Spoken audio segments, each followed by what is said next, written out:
بسم الله الرحمن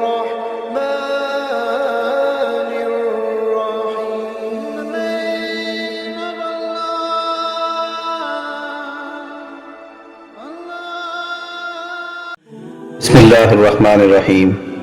شروع اللہ کے نام سے جو بڑا مہربان اور نہایت رحم والا ہے. دوستو، آج کی ویڈیو میں ہم اللہ تعالیٰ کی ایک چھوٹی سی مخلوق چیونٹی کے حوالے سے گفتگو کریں گے.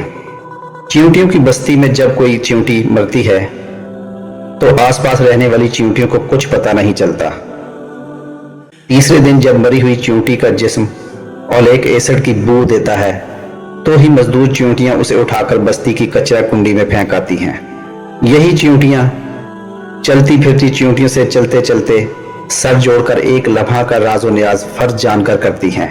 ایک عام چیونٹی کی عمر 3 ماہ سے 6 ماہ ہوتی ہے. خوراک یہ سالوں کی جمع کرتی ہے. لیکن چیونٹی کارخانہ قدرت کا اہم کردار ہے. یہ اس سسٹم کی صفائی کرتی ہے. ہزاروں دوسرے کیڑوں پرندوں کی خوراک ہے. آج دنیا سے ساری چیونٹیاں ختم ہو جائیں تو دنیا کا نظام درہم برہم ہو جائے گا. اشرف المخلوقات انسان کا بہرحال اس دنیا میں ایسا کوئی کردار نہیں. آج دنیا سے سارے انسان غائب ہو جائیں دنیا کے نظام پر کوئی فرق نہیں پڑے گا.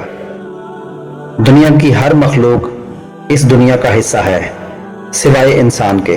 اس لیے اپنی بقا کے علاوہ اس کا دنیا کے نظام سے کوئی تعلق نہیں، سوائے اس کے کہ یہ اس نظام کو بگاڑے نہ. اسی میں اس کی بقا ہے. ہم نے چیونٹیوں سے حرص لے کر صدیوں کا سامان جمع کرنا شروع کر دیا ہے. اس دور میں اتنے غافل ہو گئے اپنے آس پاس کمزور اور بیماروں کا ہی پتہ نہیں ہوتا. اب ہمیں بھی بستی میں جنازے کا ہی پتہ چلتا ہے. جنازے پر ہی معلوم ہوتا ہے کہ صاحب یا صاحبہ اتنے عرصے سے بیمار تھے. ہم یہ احساس ہی کھو چکے ہیں اس بھاگ دوڑ میں ان کو بھی وقت دینا تھا. اے اشرف المخلوقات، انسان ایک دوسرے کے وقت آنے سے پہلے ایک دوسرے کو وقت دینا سیکھو. تم کوئی چیونٹیاں تو ہو نہیں جو تم سے سوال نہ ہوگا. دوستو، اگر آج کی ویڈیو اچھی لگی ہو تو چینل کو سبسکرائب ضرور کریں، ویڈیو کو لائک کریں اور دوستوں کے ساتھ بھی شیئر کریں.